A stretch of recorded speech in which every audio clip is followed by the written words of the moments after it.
Este apunte lo van a tener en Google Classroom para poderlo copiar con calma. Se los voy a pasar como PDF, pero ahorita quiero que quiero hacer algunas aclaraciones y irselos explicando para que se parezca más a una clase presencial esto. Ok, entonces, el contexto histórico, les voy a contar un poquito. Para entender el contexto histórico del barroco tenemos que regresarnos al siglo XVI en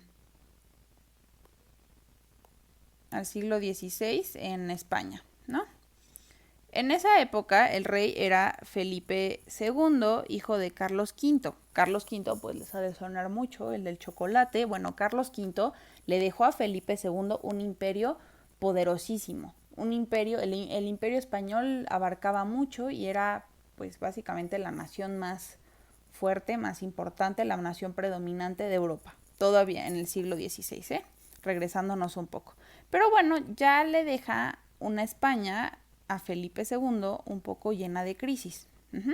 Entonces, cuando muere Carlos V, Felipe II hereda un gran imperio, pero por cuestiones políticas y religiosas entra en guerra con Inglaterra y Francia. Bueno, sobre todo con Inglaterra. Francia estaba ahí como que viendo con quién le convenía, ¿no?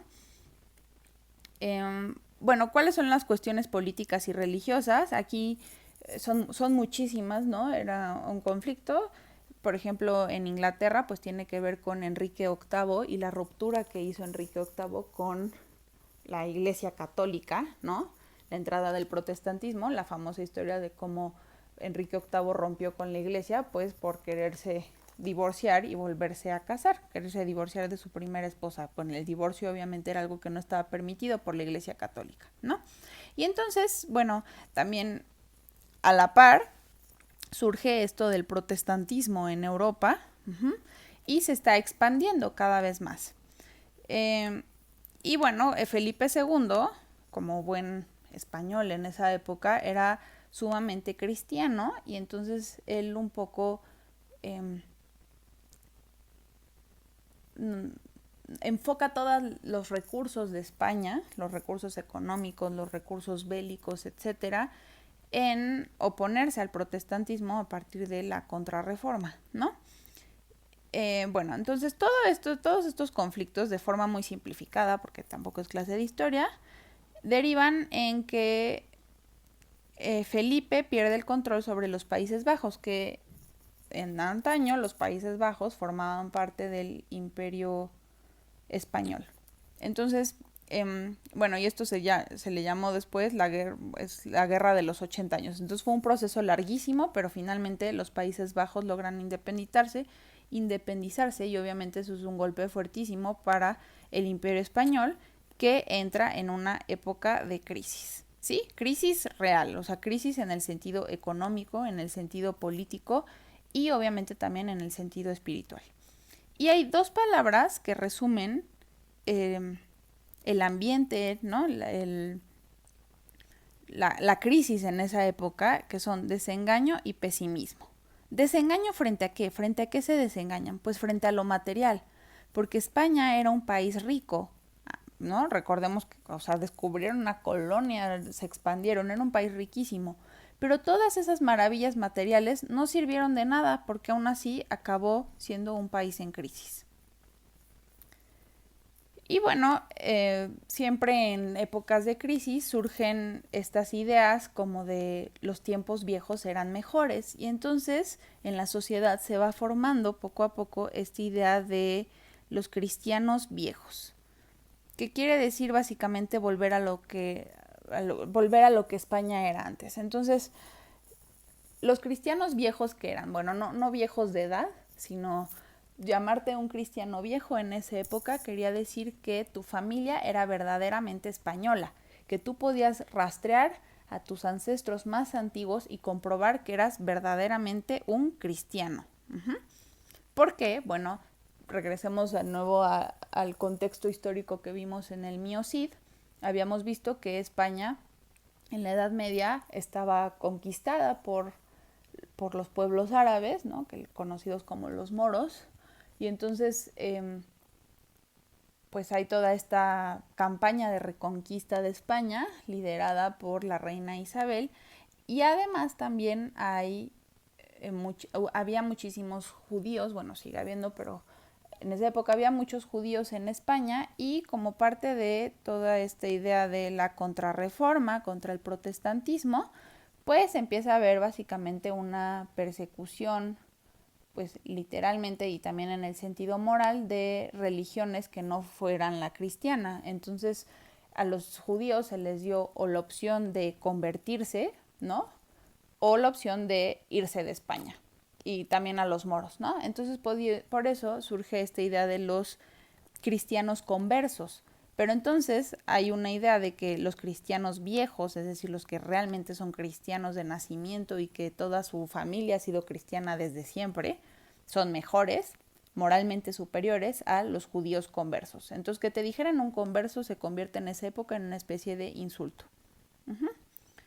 Por otro lado, también hay un rechazo frente a lo material. En esas épocas de crisis hay como una idea de volver a no, hay que regresar a la religión. Y entonces, ¿qué pasa? Que en toda Europa empieza a haber muchísimos descubrimientos científicos importantes y una idea de progreso. Pero España, entre otros países, pero sobre todo España, se queda un poco estancada en esta idea de la religión como la salvación, y por eso la historia de España es un poco disonante frente a la historia de otros países europeos en esa época, ¿no? Hay como esta idea de una España atrasada, una España enclaustrada en estas ideas antiguas, porque un poco la actitud del pueblo español frente a este protestantismo y todos estos cambios políticos y religiosos y sociales es encerrarse y querer un poco volver a lo que el mundo era antes. Entonces aquí empiezan a surgir estas contradicciones. Se habla de valores altos, toda esta idea de la cristiandad, de rechazar lo material, pero por otro lado también es una época que se manifiesta muchísimo en lo material. Es decir, la iglesia rechaza lo material, pero basta nada más ver imágenes de iglesias barrocas para darnos cuenta de que en realidad no hay ese rechazo, ¿no? Y por otro lado, hay esta sociedad de valores altos, pero la sociedad no refleja estos valores altos. Y eso lo revelan muchísimo los autores de esa época, sobre todo autores como Cervantes, pero también otros en los que, pues de forma, usando la sátira, la ironía, revelan pues que esa fachada reluciente de la supuesta sociedad perfecta española es solamente eso, una fachada, y que realmente también hay muchísimos pecadores, ¿no? Bueno, y entonces podemos concluir que la época del barroco abarca todo el siglo XVII y la primera mitad del siglo XVIII. Entonces es un siglo y medio. Ok, y aquí les preparé un esquemita. Cópienlo si quieren, háganlo de forma diferente, solamente un ejemplo, pero es para poner los rasgos del espíritu barroco, ¿no? Entonces está el barroco al centro. Y primero tenemos las dos ideas del desencanto o desengaño, que es un poco lo mismo, y el pesimismo, pero por el otro lado también hay esta idea del gozo por la vida. Entonces hay una contradicción entre estas dos ideas. Y entonces, al haber un desencanto a la vida, empieza a haber también una sospecha. Hay esta mentalidad de la sospecha frente a la realidad. Las apariencias engañan, esta noción de las apariencias engañan. Y entonces se empieza a crear un juego entre apariencia y realidad. Entre las participaciones que hubo en el Classroom sobre la lectura y el retablo de las maravillas por parte del grupo A, mencionaban este juego entre la ficción y la realidad. Y sí, eso es muy importante, sobre todo en la obra de Cervantes, ¿no? Empieza a haber estos juegos en los que no sabemos bien qué es ficción y qué es realidad, y se pierde un poco esa línea divisoria. Obviamente en la literatura, en el arte, ¿no? Pero se empieza a jugar con esa idea. O no sé si han visto, si quieren, ahorita se los muestro porque queda muy bien. En la pintura, ¿no? Las meninas. En la pintura, como el gran exponente del barroco español es Velázquez, y no sé si alguien había visto esta pintura de las Meninas, muy famosa, famosísima, ¿no? En la que está el mismo Velázquez, es el señor que tiene ahí la cruz, se pinta a sí mismo pintando a las Meninas, y aquí tenemos el retrato que se refleja en este espejo de atrás, ¿no? Entonces, esta pintura revela esta idea como del juego entre la ficción y la realidad. Velázquez se pone a sí mismo dentro de su propia pintura, jugando con estos límites entre qué es lo real y qué es lo representado. Ok, volvamos al apunte. Entonces, tenemos esta idea del juego entre la apariencia y la realidad, y por eso surge este concepto de la teatralización, o la idea del teatro, el mundo como teatro, o teatro del mundo, el teatro del mundo, ¿no? Entonces el mundo se vuelve un teatro y los seres humanos somos actores que todo el tiempo están viviendo una idea ficticia. Y bueno, por otro lado, lo que ya habíamos comentado, que surge con muchísima más fuerza esta conciencia del tiempo. Los seres, no sé, la vida antes era diferente, todo era más lento, pero ahorita nos estamos acercando más a una idea de modernidad. Entonces, la vida se vuelve más ajetreada, más rápida, y surge esta conciencia del tiempo y de la fugacidad del tiempo que aparece en el poema que ustedes ya leyeron de Góngora, ¿no? En el que alaba la belleza de esta mujer, pero le recuerda que esa belleza se va rapidísimo, ¿no? Que es fugaz, que la belleza es fugaz, que la vida se acaba rápido. Y bueno, sí, hay pesimismo en esta idea, pero también surge esta idea del gozo por la vida y del carpe diem, ¿no? Y también hay una contradicción constante entre la superficialidad y la profundidad, ¿no? Muchas veces hay esta idea del barroco como adorno, el adorno, la estética, lo superficial. Pero en el arte barroco también hay esta intención de develar lo verdadero, las esencias, lo que está dentro y profundo. Bueno, y de este lado tenemos justo en relación esta idea de la artificialidad como adorno, ¿no? Entonces hay una noción de lo artificial y también esta noción de la muerte como el fin, ¿no? Entonces hay una ruptura y hay fe, pero también escepticismo frente a esa fe. Pero también al romper esto se genera cierto espíritu de libertad, ¿no? Hay ruptura y crítica, hay inconformismo. Ok, y por último hablemos sobre los rasgos estéticos. Tenemos formas complejas, irregularidades.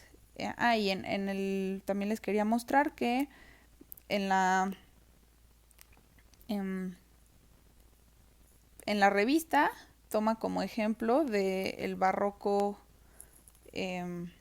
hispanoamericano a la iglesia de Santa María Tonantzintla, que está en Puebla. No sé si alguien ha ido, pero bueno, entras y es algo impresionante porque no hay un solo milímetro que esté libre de adornos, ¿no? Entonces hay esta idea del recargamiento, el adorno.